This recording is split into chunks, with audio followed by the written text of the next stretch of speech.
Tervist! Täna oli mul tore hommik. Või noh, see oli natuke pärast hommikut. Tulin siis oma magamistoast välja. Paljajalu. Astusin 2-3 meetrit kuskil siin. Pidin peaaegu täis tegema.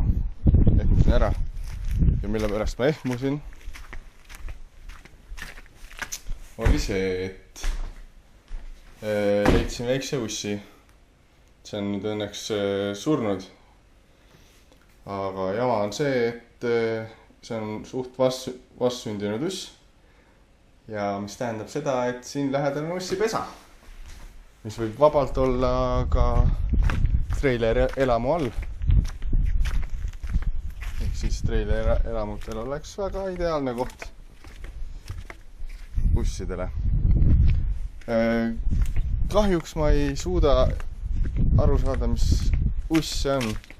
Võib-olla keegi teist oskab öelda, et see on nüüd beebi.